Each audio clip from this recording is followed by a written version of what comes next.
Good morning.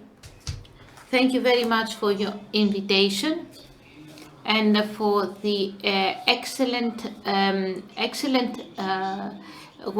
input of the first day of the this day meeting. So my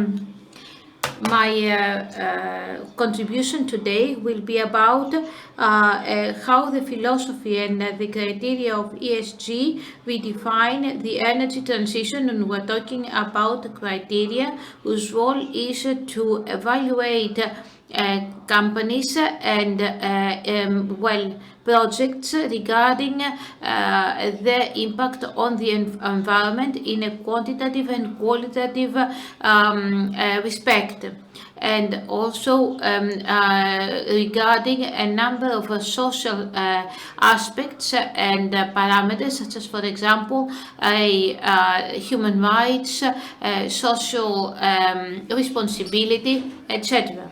So is ESG another factor that will actually promote sustainability and sustainable policy in companies? Will it allow us to tackle the vast changes of climatic change? We have a number of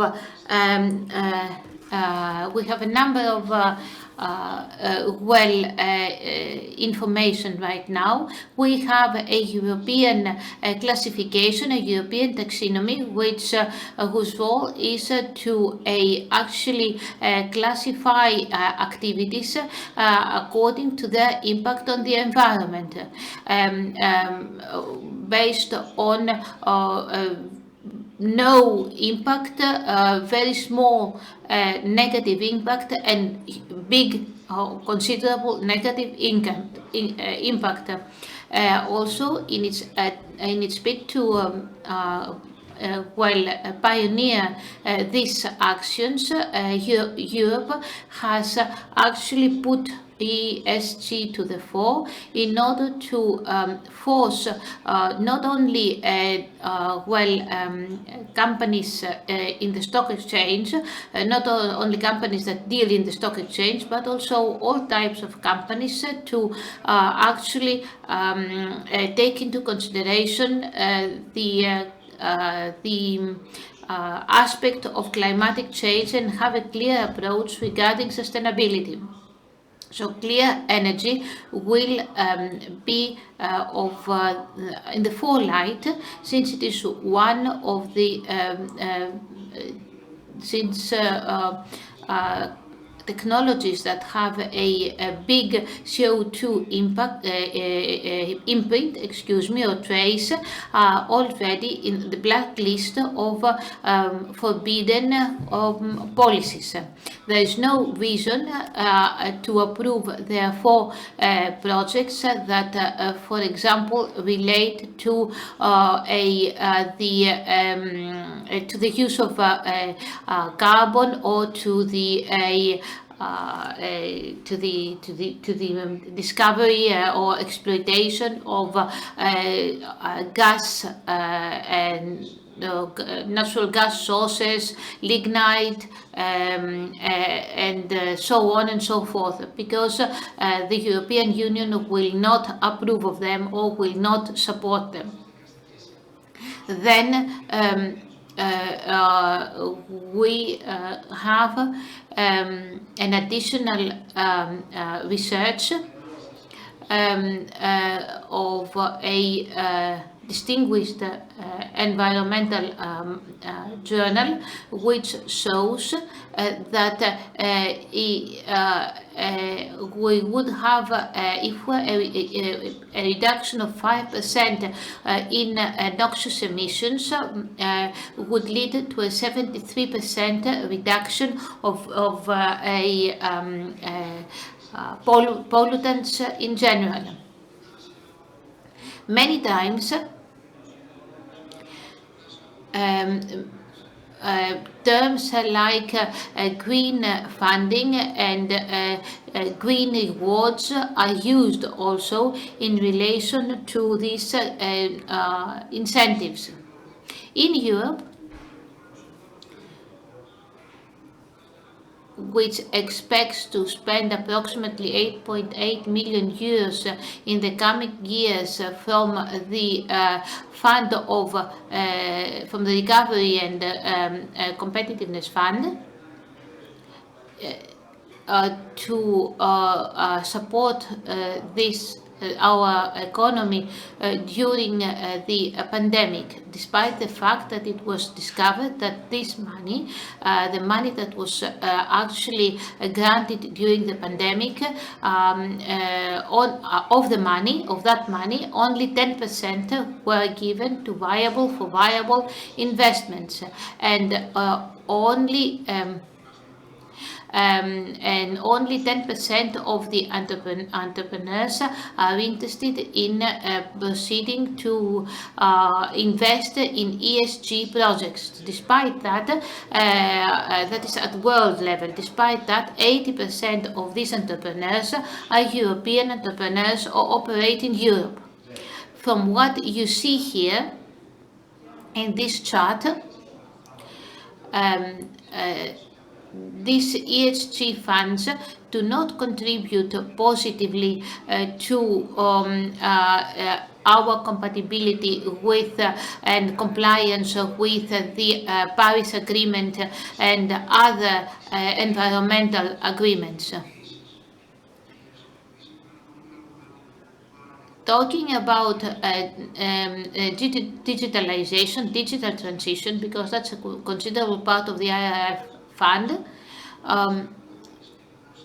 we can see that a digital transformation comes first, while ESG is one of the last, and within ESG, energy is the last point in the scale. And I would like to say a few things now regarding the environmental dimension of ESG. I would like to mention a number of distortions and risks. One would expect environmental evaluation would evaluate the CO2 the CO2 trace, let's say, of or results of the company. In reality, however, in practice rather, this does not happen, and this leads, of course, to companies which in principle operate in the production and exploitation of fossil fuel, and which have been declared as renewable energy companies, which should not happen at all. Frequently also,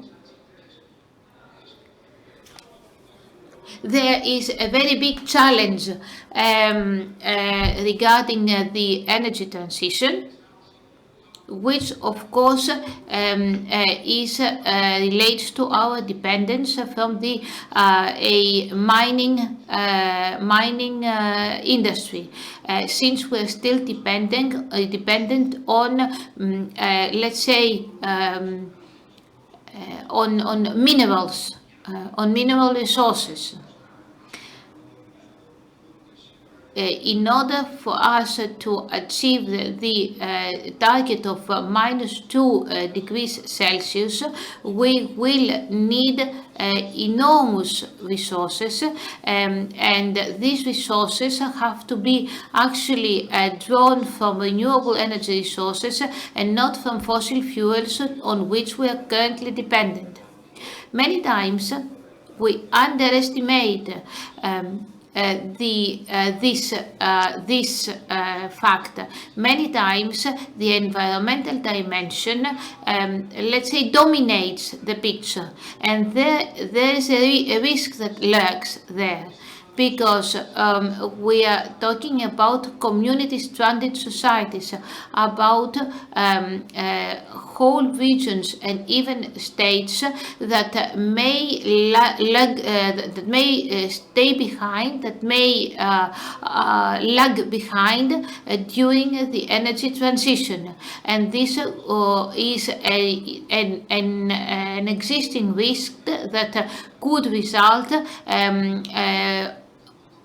out of a, let's say, bad management of energy resources. It will be a failed story in the area of energy. And a third point is the challenge of governance,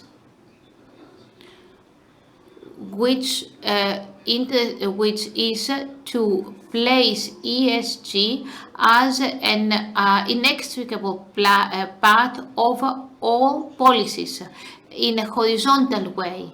It should not become a supplementary element or be added to them. It should be integrated into them. And when we are talking about a closed system in science, we're talking about a system which is not scientific. Therefore, we should have a ESG as an integral part of any funding or management fund management company, or we should not talk about ESG. Then as we see here in this table, the effective methodologies used to evaluate by different entities have big differences. So to wrap it up, I would like to return to the question, which is, up to now, we have not managed to make ESG a common language in the area of energy. The money market and the economy and finance in general are quite broken up. They are quite divided, and we have not managed to end up with a joint decision. So if we want to speed up and we want to let's say comply with the common rationale, we need to spend time and resources in standardization. Thank you very much.